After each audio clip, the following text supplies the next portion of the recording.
पूर्ण परमात्मा पाप कर्म दंड को भी काट सकता है। अभी तक जिस भी संत व महापुरुष से मिले उन्होंने यही बताया कि पाप कर्म फल भोगने से ही समाप्त होगा। वो प्रभु कौन है जो पाप कर्म को काट देता है, वो काल के बंधन से छुड़वा देता है, उसका क्या नाम है, पूजा की विधि क्या है? कृपया अवश्य सुनिए जगत गुरु तत्वदर्शी संत रामपाल जी महाराज के अमृत वचन। 7 समुद्र की मसी करूं, लेखनी करूं बन राय, धरती का कागज करूं, गुरु गुण लिखो न जाए।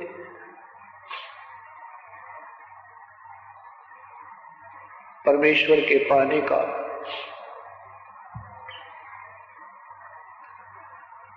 जो प्राणी प्रयत्न करते हैं, दिशा ठीक न मिलने से, रास्ता ठीक न मिलने से अपनी अपनी अटकलों पर अटक जाते हैं।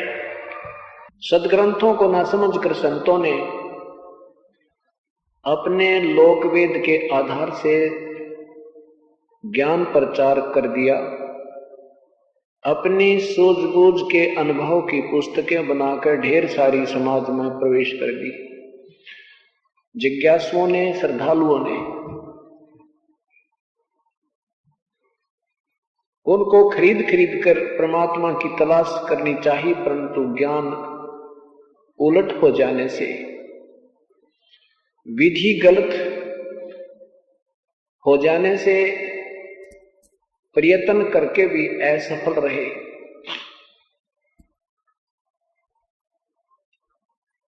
परमात्मा के पाने का सबसे पहला तरीका, पहली कड़ी, पहला स्टेप है गुरुजी होने चाहिए। गुरुजी के बिना कोई भी साधना आपकी आध्यात्मिक मार्ग की सफल नहीं हो सकती। वैसे तो व्यवहारिक कार्यों में भी गुरु की आवश्यकताएं पड़ती हैं। तो परमात्मा कहते हैं गुरु वो भी होते हैं जो कोई कारीगरी सिखाता है, कोई अपनी शिक्षा के अक्षर ज्ञान कराता है, वो भी गुरु होते हैं। परंतु जो गुरु परमात्मा से मिलावे वो गुरु, वो वास्तव में गुरु वही होते हैं।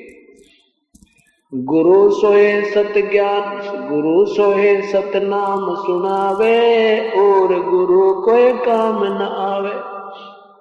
अन्य जो गुरुदेव हैं उनकी यहाँ रोजी रोटी तक ही सीमित है, और वो यहीं छोड़ जाना है, वो आगे काम नहीं आता। उसके लिए हमें आध्यात्मिक पूर्ण गुरु की आवश्यकता पड़ती है। और गुरु पूरा ना मिलने से भी ये भक्ति करता हुआ भी प्राणी असफल रहा। जैसे आज तक पवित्र चारों वेदों को, पवित्र गीता जी को, आध्यात्मिक मार्ग की हर पुण्यात्मा स्वीकार करती है कि इन जैसा सदग्रंथ नहीं है।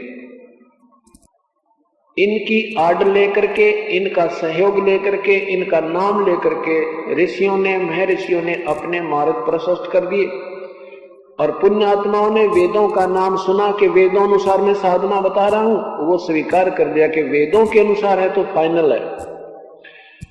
अब इसमें कितने पंथ हैं, निरंकारी पंथ है, वो भी उनकी पुस्तकों में लिखा है कि हम वेदों अनुसार साधना बता रहे हैं।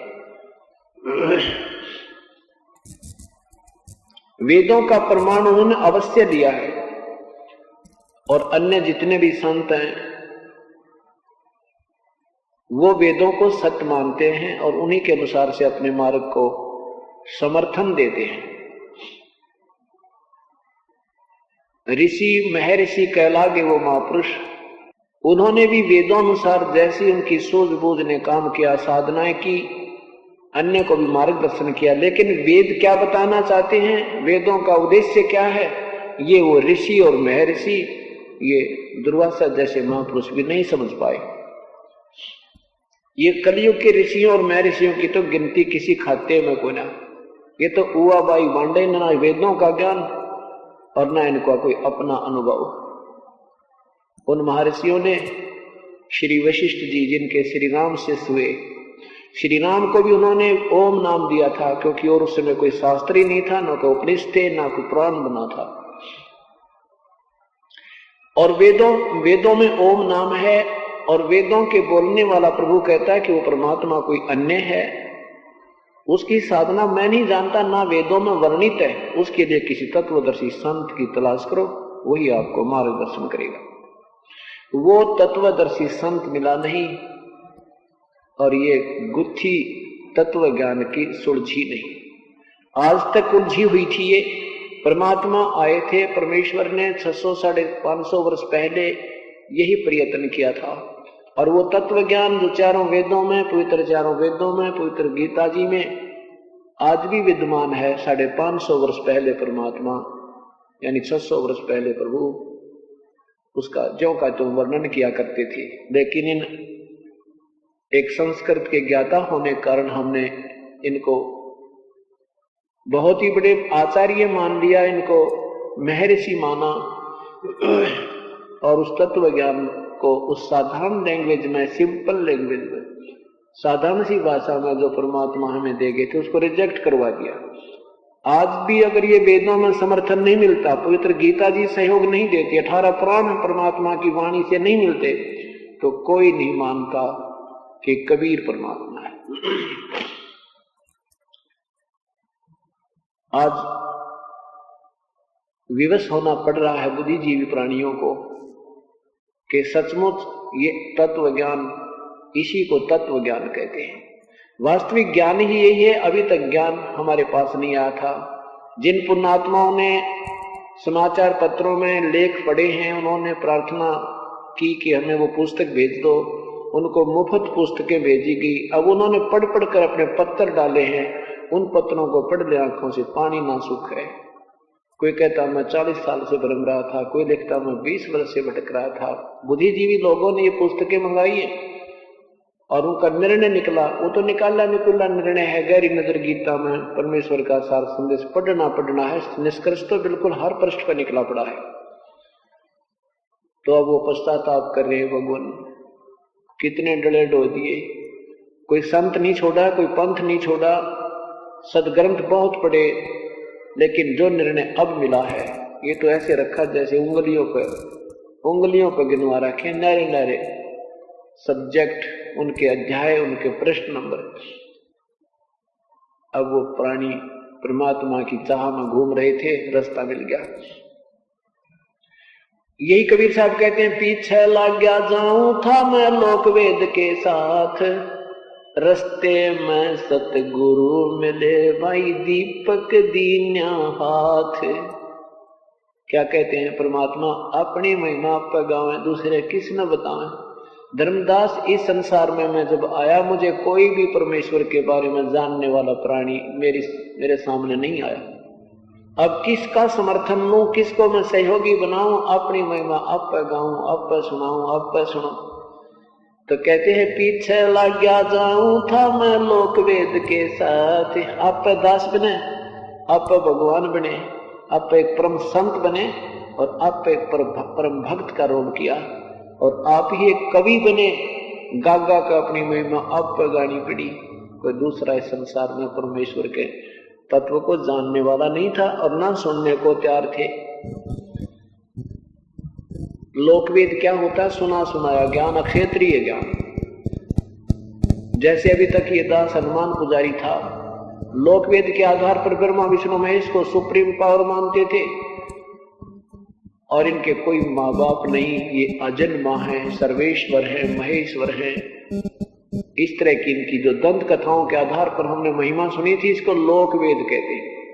कोई हनुमान पूज रहा है, कोई श्याम जी का पूजा है, किसी का अठम की पूजा है, किसी के छठ की पूजा है, कोई झाड़ा उधर जाता है, कोई किताबेरी की आड़ पकड़ रखी है, इसको लोकवेद कहते हैं। जैसे दास हनुमान पुजारी था, मंगलवार का व्रत 25 वर्ष रखा और 7 बार हनुमान चालीसा डेली कराया करता। श्री कृष्ण का जन्माष्टमी का पाठ व्रत रखना, और साथ में फिर गीता जी का नित्य पाठ। आनंद वैसे रोता रहता था उसको पढ़कर गीता जी को। हालांकि गीता जी में ऐसा कोई मार्मिक शब्द नहीं है जो हृदय में जगह बना दे। एक सीधा सा ज्ञान है, और वो ज्ञान भी अनुवादकर्ताओं ने उलट सुलट कर रखा था जैसा भी, लेकिन फिर भी अंदर में प्रेरणा थी परमात्मा की, पिछली कोई कसक थी वो, तो उसको रोज पढ़ते थे। और यही मान रखा था कि गीता जी के पाठ मात्र से ही मुक्ति हो जाती है। ये लोक वेद था, ब्रह्मा विष्णु महेश को अजरो अमर बता रखा था, ये लोक वेद था, वास्तविकता नहीं थी, दंत कथा थी, तो इसको लोक वेद कहते हैं। गीता जी के अध्याय नंबर 15 के मंत्र नंबर 18 में लिखा है कि मुझे तो लोक वेद के आधार पर पुरुषोत्तम मानते हैं, क्योंकि मैं 21 ब्रह्मांड में जितने मेरे अंतर्गत प्राणी हैं, उन वो चाहे जीवात्मा रूप में है चाहे स्थूल शरीर रूप में है, उनसे मैं उत्तम हूं, तगड़ा हूं, इसलिए मुझे लोक वेद के आधार पर पुरुषोत्तम मानते हैं। मैं पुरुषोत्तम नहीं हूं।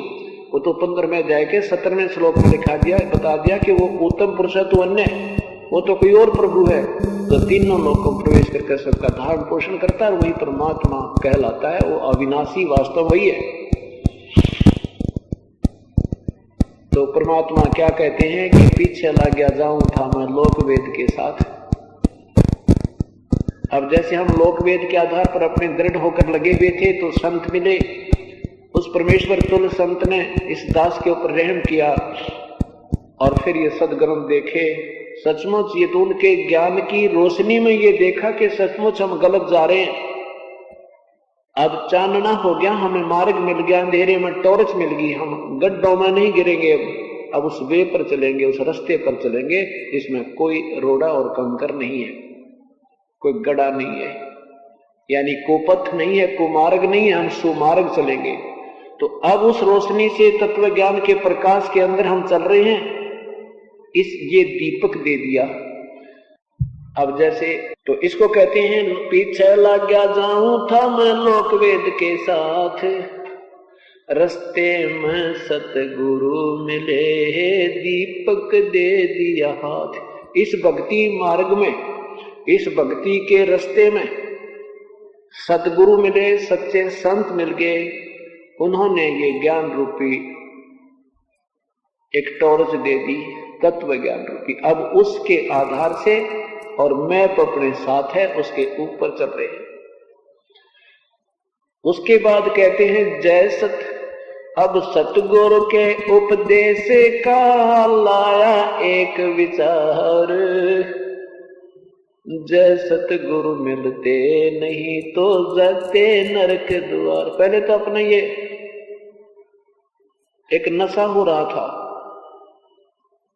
जिसको जरा सा सुख है, ठीक समय पर रोटी मिल रही है, अच्छी कोई पोस्ट है या कोई धंधा ठीक है, तो वो व्यक्ति बहुत ज्यादा अभिमान अहम में होता है और वो उस लोकवेद के आधार पर ये सोच बैठा होता है कि यही ज्ञान, यही रास्ता और यही एक मनुष्य जीवन का कर्तव्य होता है, यही पूजाएं होती हैं। और जब चानना होता है, रोशनी होती है, तत्व ज्ञान होता है, फिर उसको समझ में आती है या तो बात बिगड़ गई थी, ए भगवान कति बात, ये तो कति चाड़ा पाट गया था।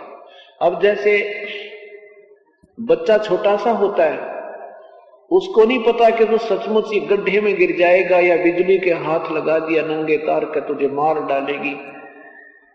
अब जैसे अंधेरे में कोई जा रहा है, उसको नहीं पता सर्प के ऊपर पैर टेकना हो रहा था तेरा, और पैर टेकते खा जाता।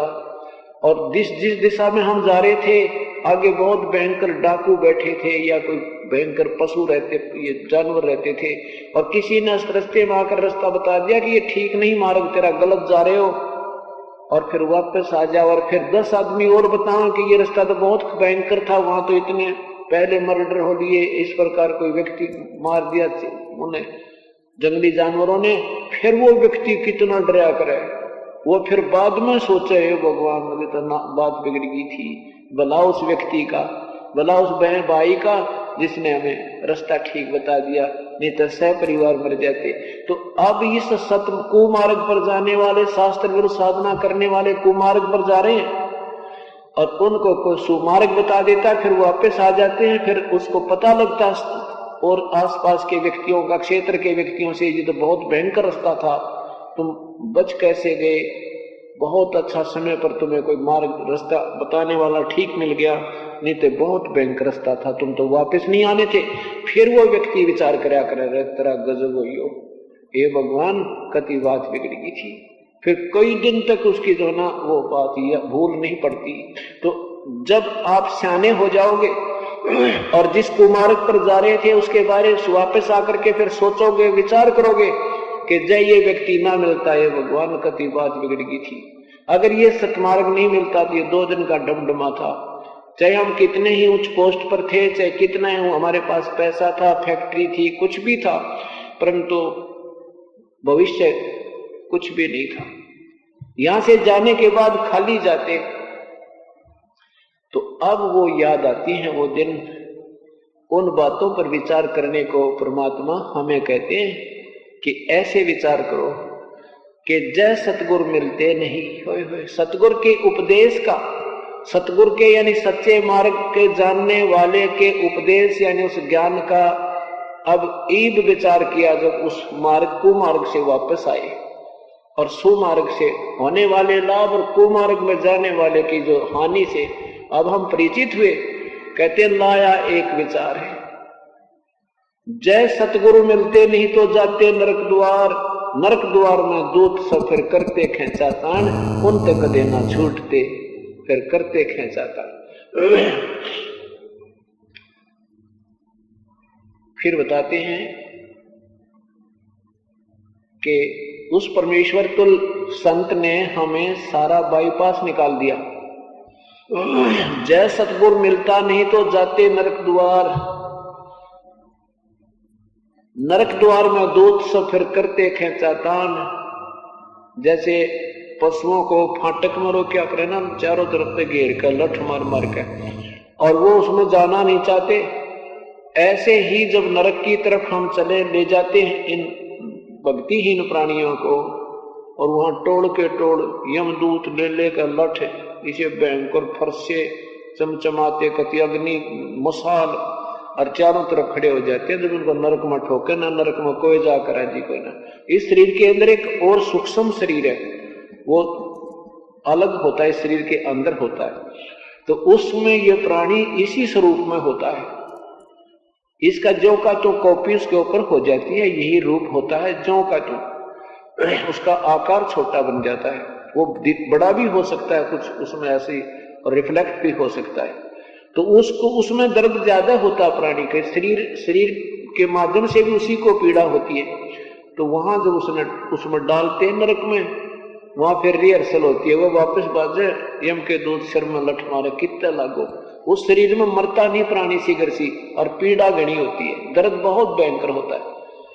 तो फिर उसमें नरक में खेचा तान कहते, वहां उल्टे भागे वो सिर में लठ मारते और फिर नरक में नोट होके जाते। ये भगवान पुण्यात्माओं, आप अभी बालक हो, कति नादान, और इस नादान ज्ञान ने हमें निर्भय कर दिया कि ना ऊपर कोई नरक नहीं, कोई स्वर्ग नहीं, कितना कुछ नहीं, कोई ये बनावटी बातें हैं। ये महर्षि दानंद जैसे दंत कथा बनाने वाले अज्ञानियों ने सारी थ्योरी बदल दी, भगवान का सिद्धांत चेंज कर दिया। अब उस स्थिति में लाने में कि जो हमारे पूर्वज सही बताया करते थे, वही वेदों और पवित्र गीता और पुराणों में प्रमाण है, उस स्थिति में लाने में भी समय लगेगा। नहीं तो कोई भूत नहीं होते, कोई यम के दूत नहीं होते। ये दंत कथा आपने घर बैठ कर कोई गढ़ दो, सब कुछ है जिसका नाम है पवित्र गीता में जब लिखा है, और उसको भी कोई नहीं मानता कि भूत प्रेत पितर आदि कुछ नहीं है, तो वो अज्ञानी प्राणी है, धूल में लठ मार रहा है। तो वहां यम के दूत जो ये दुर्गति आपकी करेंगे, परमात्मा कह रहे हैं, कहते उससे अब बचाव बन गया। पहले तो वहां लठ खाते, नरक भोगते, उसके बाद फिर 84 लाख चारों खान में भ्रमते और कभी ना लगते पार। सो फेरा सब मिट गया भाई सतगुरु के उपकार। है कितना बाईपास निकाल दिया कि वो सब झंझट मिट गया। उस परम पिता, उस परम संत के, उस सच्चे नाम ते, उस सच्चे ज्ञान ते, सच भक्ति से, और कितना राहत होगी। ओए होए 84 लाख योनियों नरक के अंदर कष्ट है। अब तो अपना दस्ती को ना, सचमुच यह बात बिगड़ गई थी। अब हमें जो ज्ञान हो गया ना, सियाने हो गए, और अब डर लगता है अब वो जिक्र करते हैं, नो खड़े दिखाई देते, वे कत्ती बात बिगड़ गई थी। यो शरीर छूटने के बाद कोई साथी को ना, परमात्मा कहते हैं हिड़की दे दे रोएगी सुरता जब तो चल रहेगी अकेली। इस बड़े पूरे परिवार ने त्याग कर जाओगा ना, जब पता चलेगा तेरे संग के जागा। और ये सपना सा टूट के वो खड़े दिखाई देंगे यम के दूत, वो नो कहेंगे आजा बेटा, आजा पुत्र, चल, वो आगे नहीं। और ये कहेगा मेरा बेटा रह गया, मेरी बेटी रहेगी, मेरा शरीर, आवाज किसी ने सुना कोई ना। कुछ देर तेज की, फिर मजा लेते हैं कि ले जा तेरे बेटा बेटियां दो फेटिया। अब वो भूत वहां घूमा घर में, कोई सुनता ना उसकी, फिर उसकी पकड़ कर बाजू, अब चाल सीधा नादान, ये तो जो काम करना था वो तो करा नहीं। धर्मराज के दरबार में वहां खड़े कर दिए जाते हैं। अब परमात्मा कहते सो फेरा सब मिट गया मेरे सतगुरु के उपकार, कहते वो सारा झंझट मिट गया, वो सारा झंझट मिट गया। तो कैसे, कितनी राहत मिल गई हमने।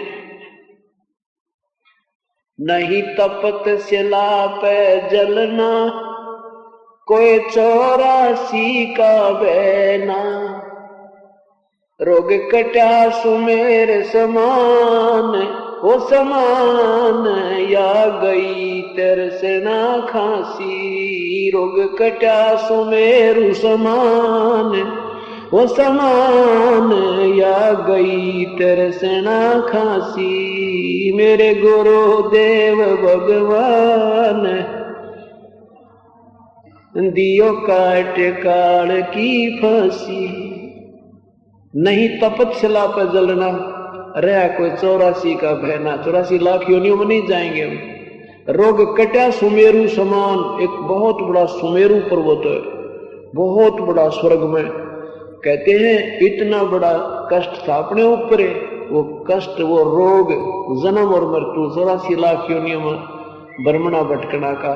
कहते हैं रोग कटा सुमेरु समान, और या गई तृष्णा खांसी, या खांसी खसखस खटखस होया करे मेंट में। तो ये इच्छाएं न्यो कर दो, न्यो कर दो, न्यो नहीं हुआ, पोता ब्याह दो, फलाना बना दो, मकान बना रह गया, कहने लगे वह सारी तृष्णा खांसी गई हमारी। जो देगा मालिक ठीक देगा, और कोई छोड़े को नहीं, वो तृष्णा रहेगी नहीं आपको यहाँ पर। पहले तो ज्ञान आधार हो जाएगा, और फिर जो रिक्वायरमेंट होगी तुरंत पूरी हो जाएगी, फिर खांसी उठे को ना, उसका गेल दवाई है। तो इस प्रकार परमात्मा के विषय में कहा है कि वह गई तृष्णा खांसी। अब उस प्रभु के, उस गुरुदेव के क्या गुणगान करूं, 7 समुद्र की मसी करूं, 7 समुद्रों की इंक बना लूं, और लेखनी करूं बन राय, यानी सारे इन वृक्षों की, पेड़ों की, पूरी पृथ्वी पर जितने पेड़ हैं, और उनकी काट काट के छोटी छोटी कलम बना लूं, और पूरी पृथ्वी जितना कागज ले लूं, तो भी उस संत के गुण लिखे नहीं जा सकते। 7 समुद्रों की इंक भी समाप्त हो जावे, सारी कलम घिस घिस के कति खत्म हो जावे, पूरा पृथ्वी जितना कागज भी समाप्त हो जाए, उस परम पिता की महिमा, सत महिमा, उससे जोड़ने वाले उस संत की, सतगुरु की महिमा गाई नहीं जा सकती, वो लिखी नहीं जा सकती। अब लिख के बताओ, एक कुत्ते की जुर्नी देखो, एक कुत्ते की योनि में उसको कितना कष्ट उठाना पड़ता है। सब परिवार गली में पड़ी रहती है कुतिया, छोटे छोटे बच्चे होते हैं, वो माँ के दूध को पी रहे हैं, माँ को भूख से कलेजा कट रहा है, ऊपर से सर्दी, वर्षा हो रही है, जनवरी का महीना, और ये हरियाणा क्षेत्र कहर टूटा कर सर्दी का, और वो बाहर पड़ा पूरा परिवार, भूख लगी है माँ ने, बच्चे उसके दूध को, सतनों को काट रहे हैं, भूखे मरते हैं। और सुबह उठ के जाती है कहीं रोटी के लिए, कहीं लठ लगता है, कि तक कोई टांग तोड़ दे, बुरा हाल, सर्दी न्यारी पीड़ा है। ये तो एक दिन का कष्ट है, और फिर 8-10 वर्ष जो कुत्ते का जीवन होता है उसको विचार करो। और उसके बाद फिर सुअर बनना, क्या खाना, कहाँ लेटना, क्या कहाँ उसकी सेज होगी, कौन सा बेड मिलेगा उसको। तब परमात्मा कहते हैं ये विचार करे तो कर्जा पाट जाए मानुष का। लेकिन हमें ज्यादा नशा हो गया, नशे वाले, या हम बालक घने हैं और कुछ नशा हो जाता है, ये दोनों बात बिगड़ गई। और जब ये नशा भी उतर जाएगा, हम सियाने हो जाएंगे, अर्थात ज्ञान में मैच्योर हो जाएंगे, परिपूर्ण हो जाएंगे, फिर ये बात सारी खरी लगेगी और फिर बैठ कर सोचना पड़ेगा तो कति बिगड़ी थी कहानी। ये प्रभु, ये भगवान, अब क्या गुणगान करें, कोई शब्द नहीं रहता।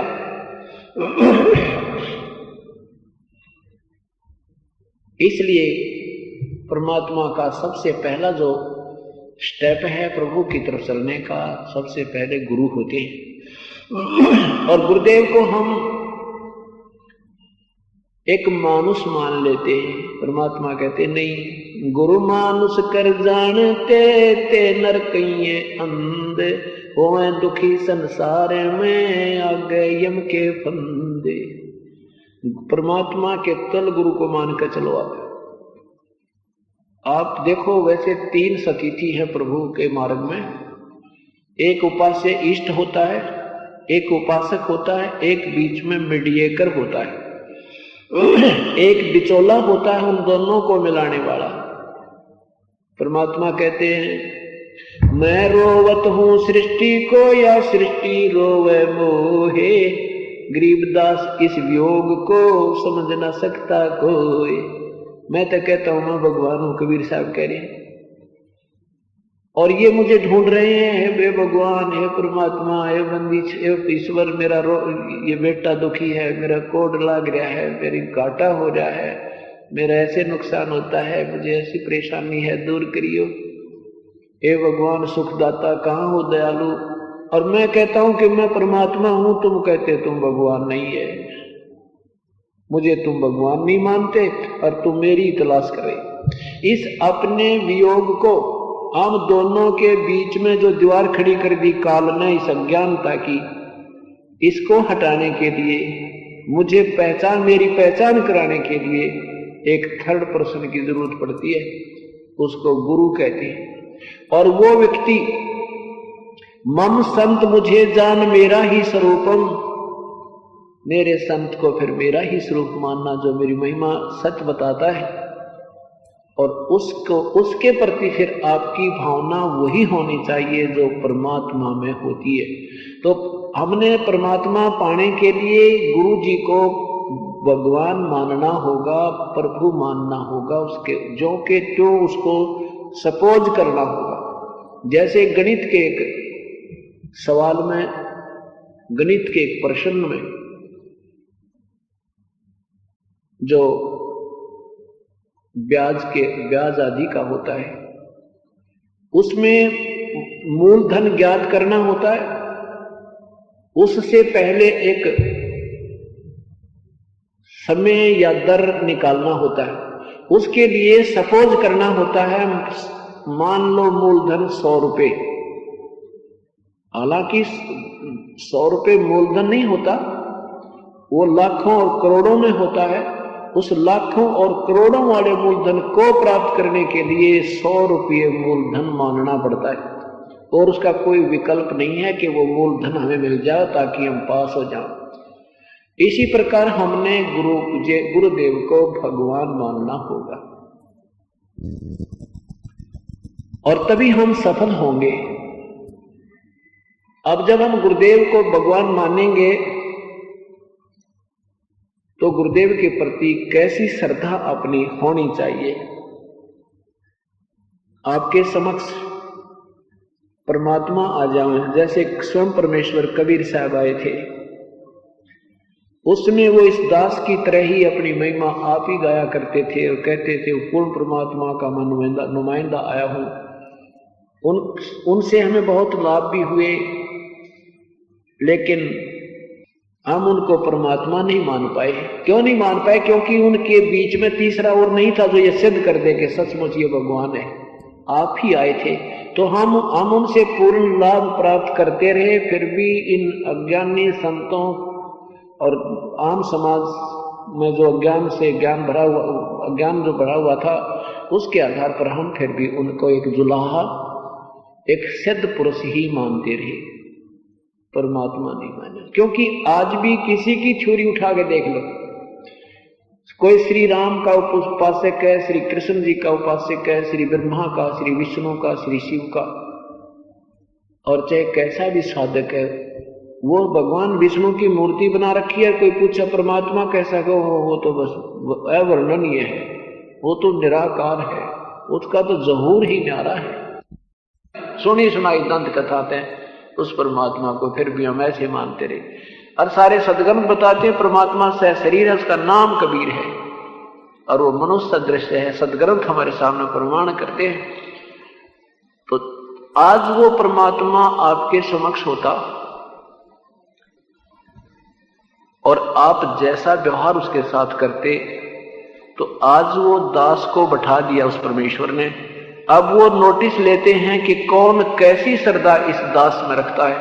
अगर मैं इनके स्थान पर होता, परमात्मा इस दृष्टिकोण से सोचते हैं, देखते हैं कि यदि मैं आज इसके स्थान पर होता और ये लाभ जो हो रहे इनसे भी ज्यादा देता, और फिर भी ये ऐसा ही व्यवहार करते जो आज आप इस दास के साथ करें, तो उसके लिए परमात्मा हमें आगाह करते हैं। क्या कहते हैं? गुरु से अधिक ना कोई ठहराई, मोक्ष पंथ नहीं गुरु बिन पाई। राम कृष्ण बढ़ते ऊपर राजा, तिन गुरु बंद की निज काजा। गुरु से अधिक किसी को नहीं माने, चाहे यहां कोई जैसे कितना ही कोई सिद्ध पुरुष आ जावे, चाहे कितनी बात बनावे, अगर आपने परमात्मा कबीर साहिब से लाभ लेना है तो ये नियम आपने आजीवन निभाना होगा। स्वयं परमात्मा ब्रह्मा विष्णु महेश भी आ जावे और कोई आके यूं कहे मैं कबीर हूं, या स्वयं परमात्मा भी आ जावे, तो भी आपकी श्रद्धा डगमग नहीं हो कि नहीं हमें तो हमारे भगवान गुरुदेव हैं। वैसे तो कबीर साहब परमात्मा है, लेकिन उसको पाने का तरीका यही है कि इस 100 रुपये को अपना मूलधन मानना पड़ेगा, और उस 100 रुपये से वो मूलधन मिलेगा ना, कतई नहीं मिलेगा। ये बिल्कुल इसका जो है ना दृढ़ विश्वास के साथ इस उदाहरण को अपना पल्ला गांठ लगा लेना, यानी बहुत निश्चय के साथ इसमें विश्वास करना। तो क्या कहते हैं? गुरु से अधिक ना कोई ठहराई, मोक्ष पंथ नहीं गुरु बिन पाई। राम कृष्ण बढ़ते ऊपर राजा, तीन गुरु बंद की निज काजा। राम कृष्ण तो इस 3 लोक में सबसे बड़े मानते हो तुम, उन्होंने भी कहते हैं गुरु बनाए और गुरु की वंदना करके अपने सब कार्यों को प्रारंभ किया, अपने निज काम किए। गृह भक्ति सतकुर की करही, आदि नाम निज हृदय धरही। उस वास्तविक नाम को पूर्ण हृदय के साथ से उसका जाप करे। गुरु चरणन से जान लगावे, अंत कपट गुरु से ना लावे। गुरु सेवा में फल सर्वस आवे, गुरु विमुख नर पार न पावे। गुरु चरणों में ध्यान लगावे और गुरु जी के सामने कोई बात की कपट नहीं रखे। अगर आप गुरु के सामने भी कपट करते हो, आप भक्ति योग नहीं हो। यहां कपट करने की क्या आवश्यकता है? या यही होगी कि आप बीड़ी पीते होगे, नहीं बताते, तो यानी की आवश्यकता नहीं। आपके अंदर तो इतना खोट है, जैसे शराब पीते हो, घूटी लागी कभी, या कोई धोखा पूजी करके, और हम कहें भाई तुमने कोई ऐसी गलती करी है, या तो दोबारा उपदेश ले लो, अपनी गलती स्वीकार करो, आगे से नहीं करने का कसम खाओ। तो आप फिर उसमें भी करते हो, कपट रखते हो, उसको छुपाते हो, तो ये आपको लाभ कतई नहीं होगा। इसलिए थोड़ा सा देर लग रही है आपको लाभ होने में, क्योंकि आप पूर्ण निर्मल नहीं हो पाते, आप समर्पण नहीं हो पाते, क्योंकि आपको डरा गना रखा। इसलिए प्रथम नाम आपको इसलिए दिया जाता है कि इस पहले नाम में 4 महीने में तुम पूरी परख भी कर लो। रहना है तो रह लो, नहीं रहना हो तो फिर आपकी मर्जी। इसमें जो तोड़ फोड़ करनी स्वयं कर लो। फिर दूसरा नाम लेने के बाद गलती करते हो ना जान के, भाई वह फिर देर में बात सेट होती है। ये परमात्मा भी जानते हैं कि आपको बहुत परेशान कर रखा, घना डरा रखा अपने को, और जल्दी से वह देवता छूट कर राजी को छोड़कर नहीं प्रसन्न। प्रत्यक्ष देख भी लेते हैं, उनसे लाभ भी नहीं है, फिर भी भय गणा है। तो पहला नाम आपको इसलिए दिया जाता है 4 महीने डट के करो और कति दर्द उठा के, और 4 महीना में जब आपको नहीं कुछ उबारा मिला तो अपने देवता पूज लियो, कुआं पड़ो फिर बेसिक, और छोड़ दियो नाम में, कोई दिक्कत नहीं। और उसके बाद भी आप फिर गलती करते हो, फिर मालिक आपसे प्रसन्न बहुत देर तो होगा, इसलिए आप लेट होते जा रहे हो। अब एक भक्त आता है, नाम लिया साथ में ही, वो तो अपने 3 सुख सुना दे 4 महीनों में। अरे क्यों कहता मन तो कुछ लाभ होया ना, मुझे तो कोई विशेष लाभ होया नहीं, कोई बात हो रही है, वही कनेक्शन है, एक ही पावर है, एक ही मेन डोरी है, और वही भगवान और वही नाम दास देने वाला, आपको नहीं लाभ हो रहा है। 2 ही बात हो सकती है, या तो आपके ठीक है धीरे धीरे हो जाएगा, को घनी करड़ाई है वो सेट होने में टाइम लग रहा होगा, और नहीं तो 4 महीना में 1-2 तो ऐसा उदाहरण दे देगा आप सोच नहीं सकते।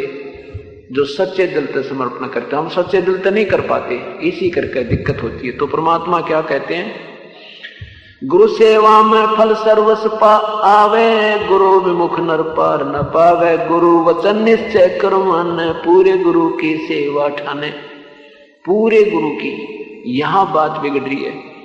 अब गुरुओं की गिनती को ना, और ज्ञान किसी को है नहीं, तो भोली आत्मा इनको गुरु मानकर इनको वही उसी दृष्टिकोण से समर्पण है जैसा गुरु के प्रति होना चाहिए, पर ये गुरु नहीं थे, क्योंकि इन गुरुओं को अभी तक ज्ञान ही नहीं था। पवित्र गीता जी क्या कर रही है, पवित्र वेद क्या बताते हैं, पवित्र पुराण क्या बता रहे हैं, उनके विरुद्ध ज्ञान दे रहे थे, और हम इनको गुरु मान रहे थे। इनको ऋषि और महर्षि की पदवी प्राप्त थी। तो यहां बात बिगड़ रही है। क्या कहते हैं, गुरु वचन निश्चय कर माने, पूरे गुरु की सेवा ठाने, गुरु की शरणा लीजय भाई, ताते जीव नरक नहीं जाई। गुरु कृपा कटे यम फांसी, विलंब न हो मिले अविनाशी। ओए होए, गुरु कृपा ते या काल की फांसी कटेगी, और कति देर ना लागे भगवान वो अविनाशी प्रभु मिल जाएगा। गुरु बिन काहू न पाया ज्ञाना, जो थो था वो छड़े किसाना। अभी तक ये तत्व ज्ञान गीता जी का रहस्य किसी के पास नहीं था, तो वो गुरु नहीं थे। गुरु बिन काहू न पाया ज्ञाना, जो थो था वो छड़े किसाना। गुरु बिन वेद पढ़े सो प्राणी, समझ न सार रहे अज्ञानी। गुरु के बिना वेद पढ़े वो कभी नहीं सार समझ सकता, अज्ञानी रहता था, रह जाता है। अब ये महर्षि दयानंद जैसे विद्वान का आगे महर्षि कहलागे, वेदों का उस जैसा ज्ञाता नहीं था, और महर्षि दयानंद ने वेदों के बारे में कह का ज्ञान नहीं। अब यहां है कि गुरु बिन वेद पढ़े सो प्राणी, और समझे ना सार रहे अज्ञानी। अज्ञानी के अज्ञानी रह गए। तो यहां बात बिगड़ी हुई है। तीर्थ व्रत और सब पूजा, गुरु बिन दाता और न दूजा। 9 नाथ 84 सिद्धा, गुरु के चरण सेवे गोविंदा। गुरु बिन प्रेत जन्म सब पावे, वर्ष सेंस गर्भ सुरहावे। गुरु बिन दान पुण्य जो करही, मिथ्या हो कदे ना फल ही। गुरु जी के बिना कोई दान कहीं आप करते हो व्यर्थ है, कभी नहीं फलेगा। गुरु के मिले कुटे, गुरु बिन भरम ना छूटे भाई, कोट उपाय करो चतुराई। गुरु के मिले कटे दुख पापा, जन्म जन्म के मिट संतापा। गुरु के चरण सदा चित दीजय, जीवन जन्म सफल कर दीजय। गुरु भक्ता मम आत्म होई, वाके हृदय रहो समोई।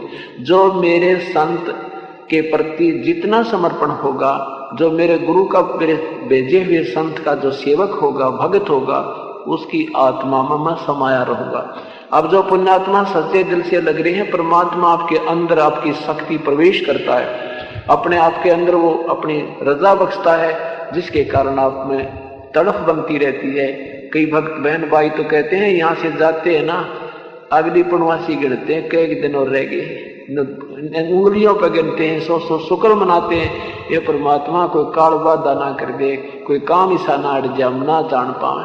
तो ये हृदय में परमात्मा समा रहा है आपके, और वही अंदर से उमंग देता है। वो आपके आगे जो आंट आती है उनको भी हटाता है, और आपकी श्रद्धा ज्यादा बढ़ाता है, 2 पैसे का प्रबंध भी करता है।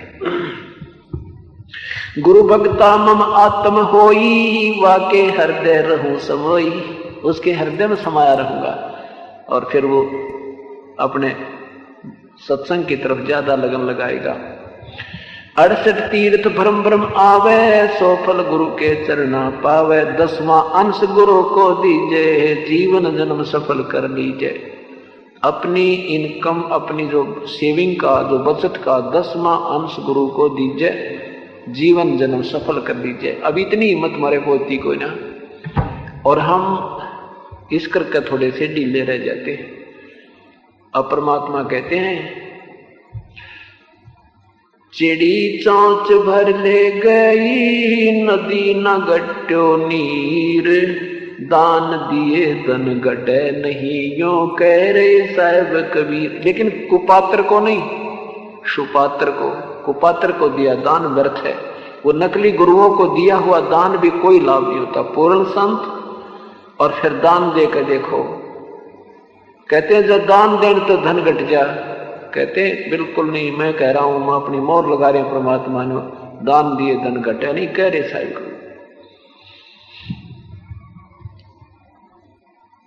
10वां अंश गुरु को दीजिए, जीवन जन्म सफल कर लीजिए।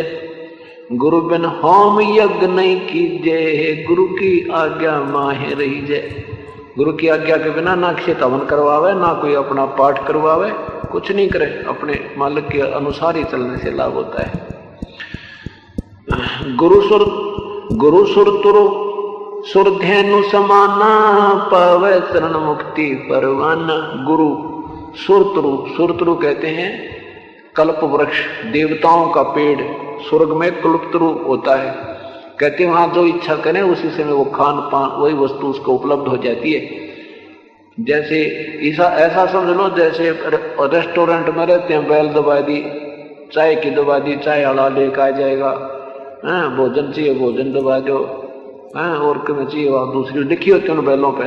तो ऐसा कहते हैं, लेकिन होती उनकी कमाई ही है। फिर भी कहते हैं वो आज यहाँ पर सदगुरु जो पूर्ण संत हैं, वो सुरतुरु समझ लेना। वहां जो भी पुकार करोगे मैं वही तेरे पास भेज दूंगा, लेकिन भेजूंगा उसी के माध्यम से जब थ्रो प्रॉपर चैनल नहीं आओगे। इतना बात बड़ा कोई ना। गुरु सुरतुरु माने देवताओं का वृक्ष, कल्प वृक्ष। और सुरधेनु वो काम धेनु जो मनोकामना पूर्ण करती है, सारे खाद्य पदार्थ जो मांगो वही उपलब्ध करा देती है। कहते वो सारे गुण पूर्ण संत के अंदर विद्यमान होते हैं। गुरु सुरतुरु सुरधेनु समाना, पावे चरण मुक्ति परवाना। तन मन धन अर्प गुरु सेवे, हो गलतान उपदेश देव। तन मन धन समर्पण करके और तब परमात्मा गुरुदेव की सेवा करे, उपदेश लेवे। अब क्या होता है, कहते हैं शिष्य तो ऐसा चाहिए, गुरु को सर्वस्व देवे। गुरु भी ऐसा चाहिए जो शिष्य का कछु ना लेवे। अब जो परम संत होगा वो कुछ नहीं मांगेगा, आप ते ना नू कहेगा तो 10 रुपये दे दे। और आपके मन में ये रह के एक बार कभी दया करें परमात्मा, न्यू कह दे, न्यू कर दे, और शीश भी दे दो अपने भगवान, इतनी ही रखनी है। ये भावना बनाने का एक तरीका है। गुरु नहीं मांगेगा कभी भी। आज तक इतने दिन हो गए, 10-11 वर्ष हो गए उपदेश देते ने, किसी से आज तक यूं नहीं कहा 10 रुपये दे देना। और किसी चीज की कमी परमात्मा नहीं छोड़ता, क्योंकि अपने बच्चों को इतना सुख दे दिया। ये न सोचे भगवान ना जाने के तक खवा जा, के उड़ा जा, के परा जा, क्या कितना दान कर दें, इतनी उमंग उठा पाप। तो गुरु नहीं मांगा करते। और फिर आपके मन में खोट क्यों रहे कि गुरु जी को ना कुछ समर्पण कर दें। तन मन शीश सब त्यार रखे, परमात्मा का दे आदेश दे, एक आज्ञा दे धरे उनके आगे। तो क्या कहते हैं, तन मन धन अर्प गुरु सेवे, हो गलतान उपदेश से लेवे। सतगुरु की गति हृदय धारे, और सकल बकवाद निवारे। चाहे आपने कोई क्रिया जो साधना पहले करते थे, जैसा भी करते थे, आपने चाहे अच्छी भी लगे, लेकिन नहीं, जो सतगुरु ने विधि बता दी उसको हृदय धारे और सकल बकवाद निवारे। चाहे कुछ भी आपको अच्छा लगता है, किसी प्रकार से अपना अभ्यास अच्छा लगता है, वो नहीं करना, जो गुरुदेव ने कहा वही करना है। गुरु के सम्मुख वचन ना कहे, सोच रहनी गहनी सिख ले। गुरु के सामने कोई भी ऐसा विरोधात्मक प्रश्न नहीं होना चाहिए, समर्पण होना चाहिए। क्योंकि गुरुजी से ज्यादा आप नहीं जान सकते और ना ही आप में वो इतनी बुद्धि होती। चाहे आपको वो गलत भी लग रहा है गुरुदेव का, तो भी समर्पण हो, हाँ जय जो सतगुरु कहें वो सत्य है, हम इतना नहीं जान सकते। और ऐसा ही होता है। गुरु से शिष्य करे चतुराई, सेवाहीन नरक में जाई। शिष्य होए सर्वस नहीं वारे, ही है कपट मुख प्रीत उचारे। शिष्य होकर समर्पण नहीं, ऊपर तो मीठा बोला अंदर ते खोट रखे। सो जीव कैसे लोक सिधाही, बिन गुरु मिले मोहे ना पाई। जब तक आपको आप गुरु से नहीं मिल लोगे, मिलना मीन समर्पण एक ही भाव गुरु के प्रति नहीं हो जाएगा, तब तक आप नहीं मुझे नहीं प्राप्त कर सकते। जैसे कैसे गुरुजी क्या मांगते हैं, एक गुरुदेव के शिष्य थे, उन्होंने शिक्षा देते थे भाई गुरुजी की बात को अवहेलना नहीं करते, वही शिष्य पार हुआ करते। गुरुजी चाहे कुछ भी कहे, आज्ञा का पालन करना चाहिए। गुरुजियों को बच्चों को रोज शिक्षा देते थे अपने शिष्यों को। एक दिन गुरुजी कहता है 5-7 शिष्य बैठे थे, यही शिक्षा देने के उपरांत कहता है भाई गुरु के वचन जो अवहेलना करता है वो प्रभु प्राप्ति नहीं कर सकता। कुछ देर मौन रहकर कहता भाई बच्चों एक मेरी आज्ञा उसका पालन करोगे। बोलो गुरुदेव कि मेरे सिर में 5-5 जूते ठोको, मेरे सिर में 5-5 जूते मारो। अब सबके हाथ ढीले हो गए। अभी गुरुजी के सिर में जूते कैसे मारे? गुरु की तरफ तो गुरुजी की तरफ तो तेज दृष्टि से देखना भी फाउल होता है। अब सारे नीचे नमो कर दिया, भैया धर्म संकट में फंस गया, आज्ञा का पालन ना करे तो मर गए, करें तो बात कति बिगड़गी। एक सेवक उठा, अपना जूता निकाल के बैठ के सतगुरु के चरणों में और अपने सिर में पट 5 ठोके, 5 मारे। तब गुरुजी बोला भाई डंडी मत मारे, मैंने मेरे सिर में कहा तेरे में नहीं। तो कहने लगा हे परमात्मा ये दास का शीश भी तो आप ही का तो है, तो ये विवेक भी चाहिए थोड़ा सा मैंने अपने अंदर। कहने लगे प्रभु ये तो आप ही का तो है, दास का तो है ही नहीं। सीने से लगाया तो इस प्रकार परमात्मा कहते हैं कि गुरुजी क्या मांगते हैं? कुछ नहीं मांगते, पर शिष्य ने ढील नहीं करनी चाहिए। जो शिष्य होए सर्वस नहीं वारे, ही कपट मुख प्रीत उचारे। सो जीव कैसे लोक सिधाई, बिन गुरु मिले मोहे ना पाई। जब आपका एक भाव गुरुदेव में नहीं हो जाएगा तब तक तो मुझे नहीं मिल सकता, क्योंकि आप गुरु इसको भगवान नहीं मानोगे, आप में वो समर्पण नहीं हो सकता। तो ये रिहर्सल होगी आपकी जब यहां से चलोगे। जब आप जाओगे त्रिकुटी में इंटरनेशनल एयरपोर्ट पर पहुंचोगे तो वहां इस दास के रूप में परमात्मा होंगे। और जैसी भावना, जैसा लगाओ, जैसा आपकी यहाँ पर मन में वृत्ति है, जैसे आपकी प्रक्रिया है, गुरु जी में प्रणाम करने दिल करता है कि नहीं करता है, कि देखम देखा करते हो या कोई वैसे कोई और भी, तो वही जो की तो रिहर्सल वहां सोपन सा होगा। ये तो एक रिहर्सल है, वो फाइनल मैच है। ये तो एक वैसे आपस में टीम खेल जा रहे ना, वो रिहर्सल है। अरे वहां फाइनल मैच है, जैसा खेल यहाँ खेलोगे वही वहां पर उसका वैसा ही वहां एप्लीकेबल होगा, वैसा ही खेल वहां बन जाएगा। तो उसके लिए ये रिहर्सल कराई जा रही है कि बिन गुरु मिले मोहे ना, सो जीव कैसे लोक सिधाई, बिन गुरु मिले मोहे ना पाई। गुरु से कपट करे चतुराई, सोहन सा भव भर में आई। गुरु से कपट से सजो राखे है, यमराजा के मुगदर चाखे। जो गुरु से कपट करता कहते यम के दूत मोगरे मारेंगे, गुरु जी उनको मैं स्वीकार नहीं करूंगा। परमात्मा कह रहे जो जन गुरु की निंदा करही, शुक्र सवान गर्भ में पढ़ी। गुरु की निंदा सुने जो काना, ताको निश्चय नरक निदाना। अपने मुख निंदा जो करही, परिवार सहित नरक में पढ़ी। परम संत की जो निंदा करते हैं या सुनते हैं, सुनना कैसे होता है? जैसे आप बस में जा रहे हो और अनजान व्यक्ति इस दास के विषय में ना जाने क्या क्या आप शब्द भी बोलेंगे, क्योंकि उनको ज्ञान नहीं, अनजान है, उनको बिल्कुल पता नहीं। और अगर हम उनके स्थान पर होते, ऐसे लोगों ने अफवाहें फैला रखी हैं, तो शायद हम भी यही बोल देते, कोई दोष नहीं।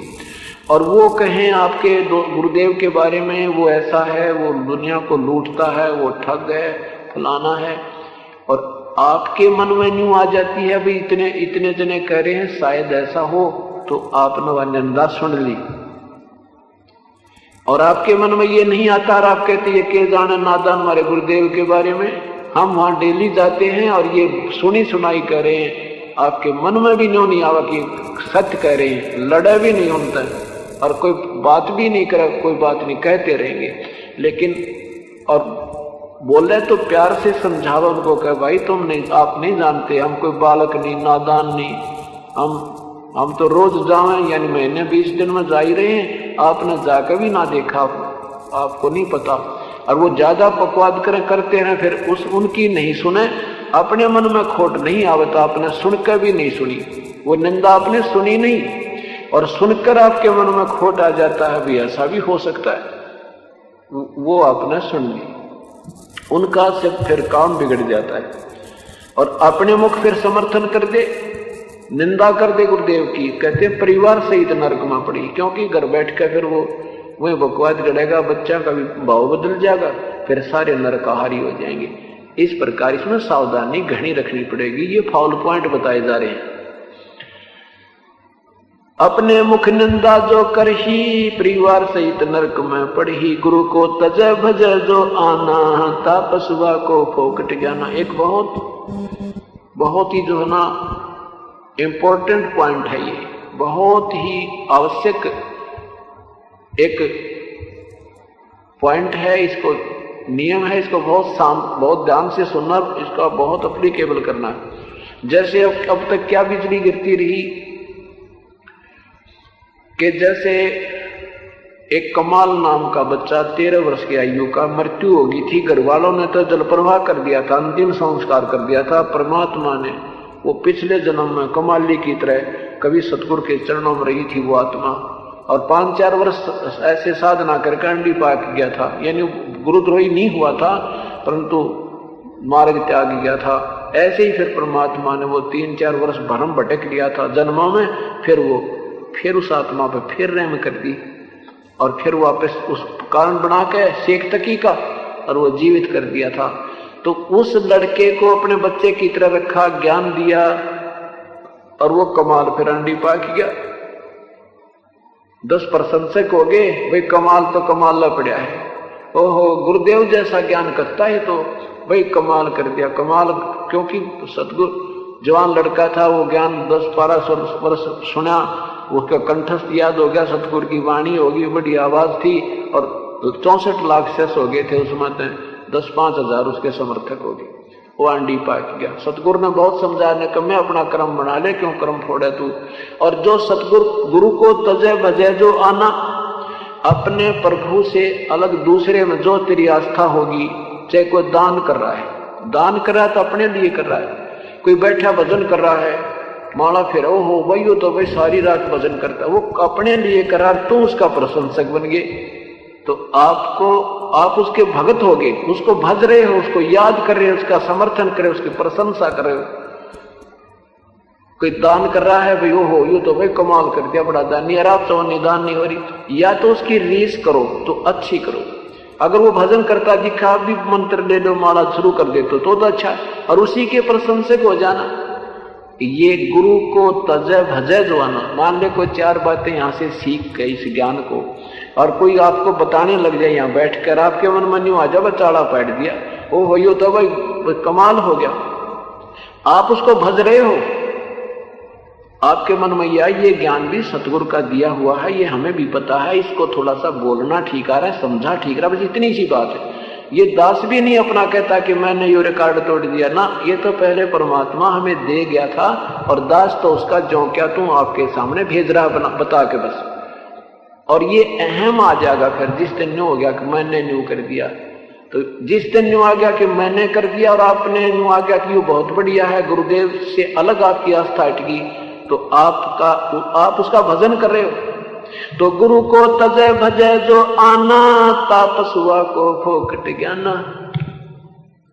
उस गुरु को, अपने सदगुरु के अतिरिक्त आप किसी को रास्ता बनाते हो, किसी के वो चार शब्द अच्छे सीख कर गान लाग जाएंगे, पर तेरे बंडेले पैदा हो जाएंगे थोड़े से दिन में। और इस बालक को लेकर के अपनी प्रभुता जनाने वाले भी बहुत हो जाएंगे। आपके मन में न्यू आगे को हुए तो भाई कमाल करे, बहुत अच्छा ज्ञान प्रचार करता, नहीं मन में बुरा भी नहीं लगे, लेकिन सतगुरु से अधिक किसी पॉइंट ऑफ व्यू से आपके मन में सतगुरु से अधिक अपने गुरुदेव से अलग नहीं होना चाहिए। तो गुरु को तजय भजय जो आना, ता पशुआ को फोकट ज्ञान। उस पशु को कोई ज्ञान नहीं जो गुरु के अतिरिक्त किसी और में श्रद्धा करता है। किसी पॉइंट पे चाहे कोई झाड़ा लानिया आ जाए या कोई नौका उड़ा जाते ना, बस जाते भगवान दिखा दे आंख बंद करके, और जब उसमें जरा सी श्रद्धा होगी तो आपका काम गया। गुरु को तजय भजय जो आना, ता पशुआ को फोकट ज्ञाना। गुरु से बैर करे सोई जोई ही, भजन नास और बहुत बेगोई। पीढ़ी सहित नरक में पढ़ी, गुरु आज्ञा से श्लोक जो करही। गुरु की आज्ञा का जो अवहेलन करता है वो बहुत हानि उठाता है। चेला अथवा उपासक होई, गुरु सम्मुख दे झूठ संजोई। निश्चय नरक पड़े सिर सोई, वेद पुराण भाखत सब कोई। सम्मुख गुरु की आज्ञा धारे, और पीछे तय सकल निवारे। मुख पर वचन करे परमाना, घर पर जाकर कर विज्ञाना। जा जावे ता निंदा करही, सोशस घोर नरक में पड़ही। क्रोध अग्नि में जरही, शस हो सोशस सम्मुख गुरु की आज्ञा धारे, और पीछे तय सकल निवारे। सामने तो हाजी हाजी करे, और घर पर जाकर न कोई नो की जरूरत थी गुरु जी ने वहां से बनाने की, क्या जरूरत थी गुरु जी ने वहां से चीज लाने की, क्या जरूरत थी वहां पर 2 माइक रखने की। कहते वहां तो हाजी हाजी करे, घर जाकर विज्ञान लड़ाओ उसमें। कहते हो भक्त नहीं, वो तो मूर्ख आदमी है।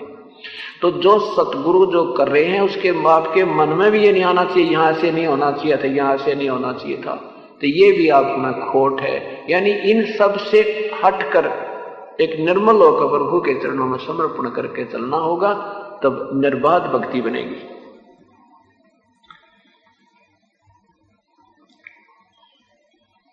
ऐसे सस को ठाहर नाही, गुरु विमुख लोचत मन माही। वेद पुराण कहें सब साखी, साखी शब्द सब यों बाकी। मानुष जन्म पाए कर खोवे, सतगुरु विमुखा युग युग रोवे। परम संत से विमुख जो हो गया, सतमार्ग को त्याग गया, बकवादान अपनी बकवादों के कारण, कहते युग युग रोएगा। वो युग युग फिर ना जाने कब फिर जो गुरुद्रोही हो गए उनको तो ठिकाना है को नहीं, वो तो सीधे गए नरक में।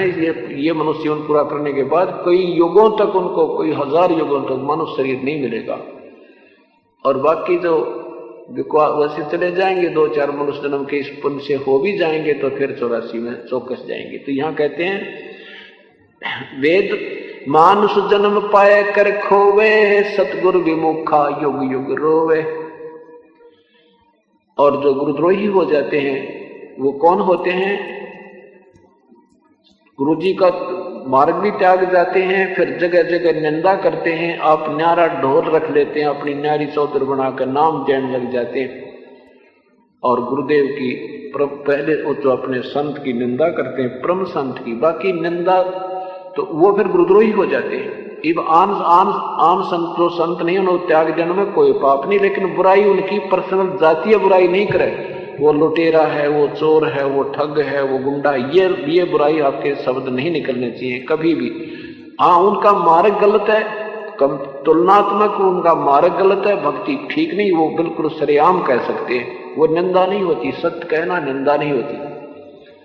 और यहाँ जो मार्ग है इसमें भी कोई अपनी कमजोरी के कारण दूर जाता है, फिर वो मार्ग से भ्रष्ट तो हो ही गया, फिर ऊपर तो बुराई करता है, और फिर अलग से फिर आप भी नाम नूम देने लग जाओ, मैं कर दूं नो कर दूं, वो क्या जाने, तो वो गुरुद्रोही हो गया।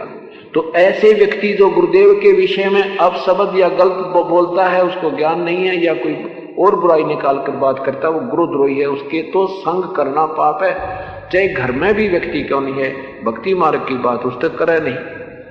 चाहे ठीक है अपना भाई बहन है, चाचा ताऊ है, उससे बुरा, उससे नफरत नहीं उस दृष्टिकोण से, लेकिन भक्ति मार्ग की बात करे, मुंह पर हाथ रख ले, कान्ना भोंगड़ी उठ कर चला जा, उसकी नहीं सुने और बतला ले, गर्भद की जो तेने बातें करनी है, पर ये विचार हमारे सामने व्यक्त मत करना। उसके लिए क्या कहते हैं, गरीब गुरुद्रोही की पैड़े पर जय पग आवे वीर, 84 निश्चय पड़े नो सतगुरु कहें कबीर। गुरुद्रोही की पैड़ पर पैड़ टेकना, उसकी हाँ में हाँ मिला देना, नो नहीं वो रस्ते जा रहा है, उसके पांव पर पांव टेक गया तो वो नहीं दिक्कत है, उसकी हाँ में हाँ मिला देना, उसकी बातों को सुन लेना, उसके पास बैठ जाना, ये महापाप का बागी प्राणी हो जाता है।